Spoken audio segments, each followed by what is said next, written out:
I'm quite surprised by the amount, I need to say. They really got basically the constitutional majority. Yeah, the turnout was immense. Highest ever. Unbelievable for our region when you think comparatively. Orbán in Hungary wanted to basically make the election about Ukraine, fear foreign interference, and Péter Magyar talked about the issues that really matter to people.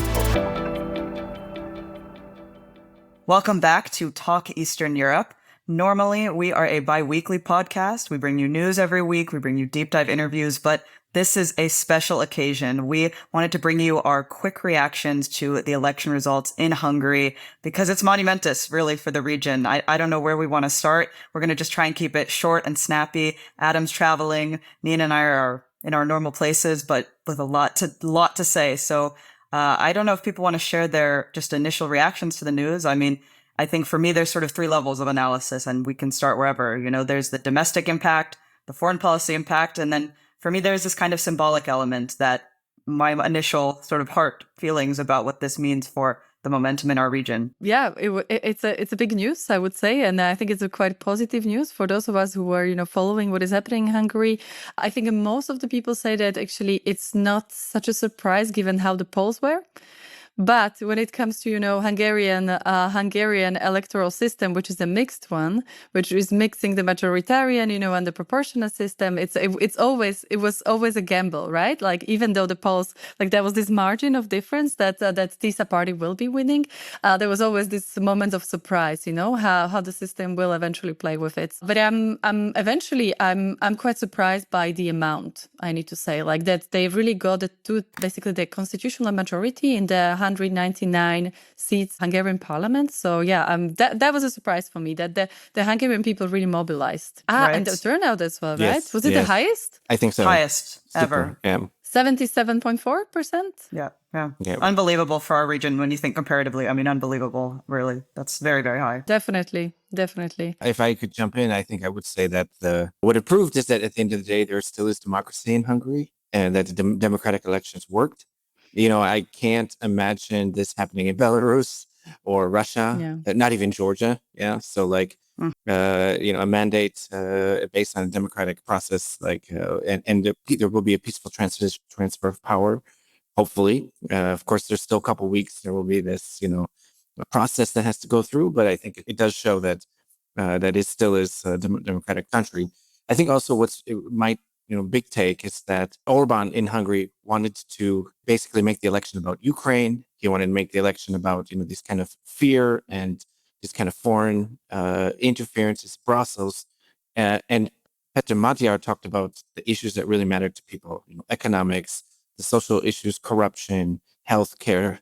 And I think that's what really helped him win, because he was talking about the issues that people really cared about. And Orbán was going in these kind of abstract almost things and thinking that, fear worked before, it's going to work again. And it didn't work. And I think, it also just reflects the last 16 years of Orbán's rule and how, he just wasn't able to hold on to power anymore because he wasn't addressing the issues that people really cared about. And that's a big hope for me. I need to say that, that this is often the kind of authoritarian or liberal democracy playbook that you try to, digress the discussion to those big ideological topics, safe-sex marriages, all these conservative ideas, as opposed to really focusing, that the schools conditions are deteriorating, that you need to bring your own toilet paper to the hospitals, and that's the ongoing joke that was in Hungary. And that's the same, I know, for Slovakia. And people would be still reacting, to like whether LGBTI, couples can adopt children. That's why I find it very hopeful that people really reacted to those everyday issues and that they moved them. And what I hear a lot is that Péter Magyar really went to all the electoral districts of Hungary, even the rural areas, and I mean it is 106 of them, and he apparently visited almost 6 a day, so really a huge electoral campaign, and you could see it also in the results, right? So the areas which would be formerly pro Fidesz, they were actually blue, in this comparison, blue was the TISA party and Fidesz was orange on the electoral map. So well organized and quite intense electoral campaign, I would say. Definitely. We'll be studying this campaign, I'm sure, in the textbooks. Yeah. I mean, we will be, because exactly right. I mean, I was just reading before we started that the preliminary statement came out from the OSCE, and it was all the usual findings, that the election was, there was free choice in a sense, or there was, genuine choice, but the conditions were not free. Yeah. So there was no way, sort of on paper, that we would expect this to have happened had there not been this turnout and everything, that we'd seen in the lead up to try and discredit Péter Magyar or Tisza didn't in the end deter people. So it's exactly, in a sense, like the system itself failed to stand up to just the mobilization that we saw. So it's a huge credit to the Hungarian people, I guess, first and foremost. And I remember, when things first started to take a turn. So, for example, when I was living in Budapest in 2019, right after they kicked Central European University out, and it started to get, I think, even darker and darker around those years, like everyone was saying, well, if this can happen in Hungary, this can happen anywhere, in Europe, this authoritarian turn, right? And now, like, every Hungarian I was speaking to last night and today said, well, yeah, we do believe that this can happen everywhere. We can defeat an autocrat at the ballot box. And, you can beat state capture with just enough people and good organization, as you said, and getting to the ground and getting to everyday issues. So it's, we'll be studying this campaign, I'm sure, for a long time, because after 16 years, I mean, how can you not? Yeah. And I wanted to ask you, because, we touched upon it in the last news roundup, that we said that some analytics are saying actually that Viktor Orbán would need to concede, that he would need to admit, the loss if this is going to happen. And I mean, he did so, and he did so quite quickly. Yes. And he at the same time, he also mentioned that he congratulated Péter Magyar for victory. So I don't know. Yeah. What did you think at that moment? Did you expect that? I was shocked, actually. I was shocked by how quickly and how civil it was, because I even think, when Trump lost this election, like, he conceded, of course, eventually, but it was this question mark, and there was this immediate kind of intrigue being put into play that we now have seen accelerate to put in question our electoral system in the US. I expected something like that if it really came to it, if he was going to concede, we would get this kind of, but, it wasn't really a fair election, and, we really need to investigate more. I mean, but no, we got a very resounding, peaceful transfer so far. I mean, Adam's right that we must be cautious, because, the president still has to kind of take the next step in the process. And we already see Magyar calling on the president to fulfill this duty within the 30-day window, so that there's not some kind of standoff. But he's also said, Péter Magyar has already said, I'm going to clean house on a lot of the, top prosecutors, media regulators. I mean, so from this perspective, I mean, they know the future, and we know what's ahead, at least domestically, that they're going to try and completely overhaul a lot of the changes, because they can. But we'll see if they comply, right? Some of these heads, and if there's not going to be some kind of deadlock. I don't know. Yeah, I think that, the 2/3 majority and the fact that they just had so much support, it would be really hard to block it, because the people would just revolt. Yeah. So I think this is, I agree that there could be some moves, but I think it would be too challenging for them to stop this. And also, just I heard also one of the analysts after the election. So just a reminder that the president of Hungary, even though Hungary is it's not a presidential democracy, right? But the president is still from Fidesz. Yes. And a lot of the changes that Péter Magyar and his party Tisza, having constitutional majority, would need to do, it's something that the president would need to sign up to. So there's going to be, of course, a way that this really going back to track would get a bit, inhibited. But the question is and I don't know, that's also something that I was actually trying to look up just before we hit the record button. It was that whether the parliament can overthrow the veto, because this is how it's often in some of the parliamentary democracies. Knowing for Slovakia, let's say that the president can veto for the first time, but then parliament's vote is actually that prevails. So I was wondering about that. Worth checking up. Yeah. Worth checking up. Definitely homework. Yeah, absolutely. But probably we should just briefly at least talk about the broader geopolitical picture. I mean, because already we have started to get a flavor. Just a couple hours ago, we saw Péter Magyar going to give his first, speech after the results, saying, these are some of my first steps. And I mean, pretty quickly, of course, turning to the unfreezing of EU funds, because they're just direly needed. But also speaking pretty pointedly that, the first visit, I know Adam will be to Poland to repair relations there. Yes. There's been promises throughout the campaign to kind of revive the V4. So we're back on track to Brussels, essentially immediately, it seems. Definitely. The fact that he's going to Warsaw is a really, really big sign. And it's a huge sign that the region is important to Hungary, and that maybe we'll see some new impetus in the Visegrad group, and maybe this will have some impact also on Czechia and Slovakia. But yeah, the fact that he's going to Warsaw, and we should keep in mind that Warsaw is waiting for two of their former officials who are kind of having political asylum currently in Budapest. One who is actually has already the European arrest warrant out for him, and these are from the previous government in Poland who've been accused of corruption. They fled and were taking refuge in Budapest, and so now I think there's already some moves and discussions with the incoming government on how to get them to Warsaw. We'll see if they manage to do it, or if there's going to be some sort of other moves. Some speculations that they'll escape. I'm also really interested what will happen to the foreign minister of Hungary, Siator. Yeah, he's a very pro-Russian figure. Towards the end of the campaign, it came out he was, leaking secrets from EU discussions to Moscow, to Lavrov directly. Is he going to end up in Moscow, or is he going to stay in Budapest and have it be, I don't know, I'm sure there will be some prosecutions that are all going to be cleaned out, and there's going to be a lot of, I think, a lot of investigations and looking into the last 16 years, and I'm sure Seattle is going to be part of that. So I'm really curious to see what happens with that. And then, of course, there's Ukraine, support for Ukraine, which is always being blocked, or often being blocked at the EU level and the NATO level from Hungary. Now, it looks like maybe Fico might be alone in this. And the question is whether he's going to have enough confidence to stand up by himself to block aid for Ukraine, or if he's going to actually turn and go with the rest of Europe.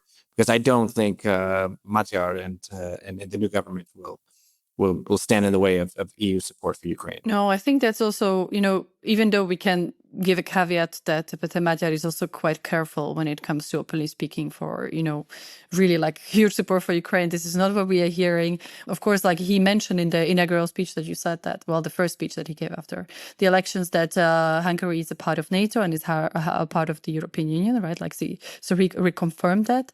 But yeah, it's a big question, how much of that will be. But that, of course, it's a change, definitely. And when it comes to Robert Fico, yeah, of course, that's a lot that I think from the observers from Slovakia are looking at Hungary, not only how the society has been, organized in order to overthrow Viktor Orbán's reign, I would say, after 16 years, but also like what is going to happen to Robert Fico's ally in the European Union. And I mean, we chatted with Alexandra before that the Czech Republic, is moving a bit that direction, but it will not be that level.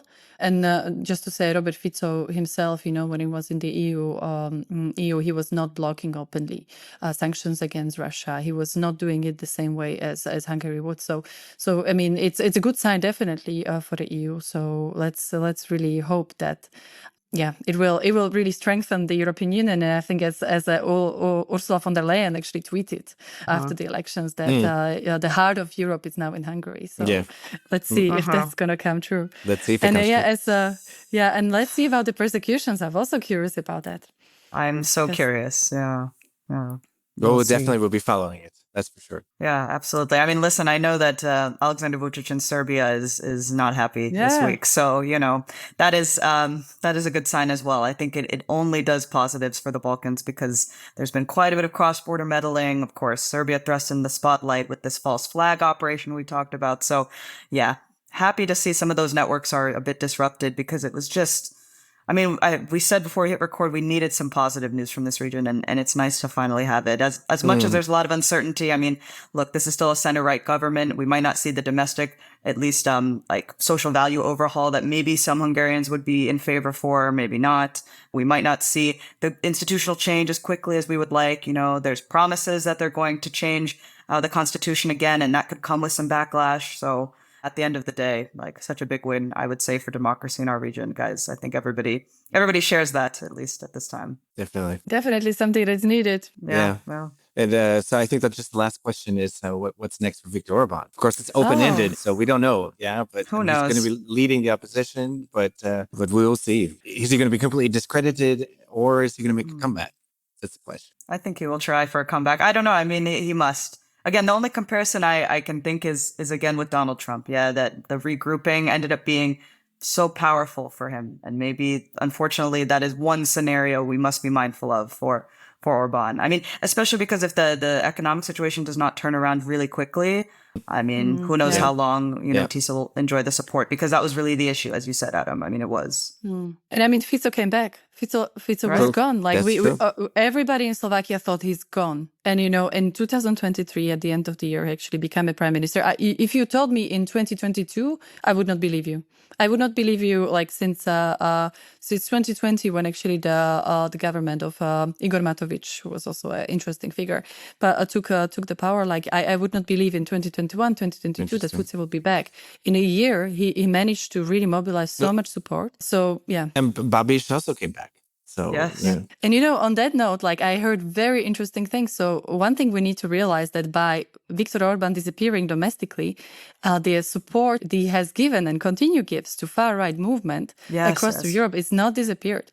So basically all the government money that he invested in this Matthias Corvinus Collegium, which is basically a mix of a think tank, as a boot camp for like these far-right conservatives across Europe, like that money actually has been allocated already. So that work, of this think tank will continue and will support these forces across Europe. And I mean, and the US, right? Because there are a lot of people who actually graduated in a way and now are in part of the administration. So it's something definitely to keep an eye on. When you say what's going to happen to him, he's going to be in opposition, but he can continue being a big mega or MAGA figure, right? Yes.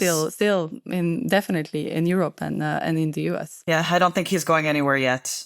But, And I mean, I think that's in part why he conceded so quickly, right? I think he has to kind of pull it together, but we'll see. We'll be here to unpack it all. See. Yeah, yes, we will be here. Definitely. And already next week with a special interview on Hungary. So stay tuned for that, listeners and viewers. Yes, we have a deep dive coming because, of course, it's needed, and a lot of other content from the region that we're really excited to share. So now would be a time to join our Patreon and support the work we're doing. It's the best way to keep in touch with us and to not miss these updates. And please, if you like this format of us just quick takes and jumping in with whatever comes in mind, let us know, because we're always open to experimenting and trying these new formats. So let us know. Yeah, and with that, we sign off, I suppose. Yes. Thank you so much. And we'll be back real soon. Thank you, everyone. Bye. Bye-bye.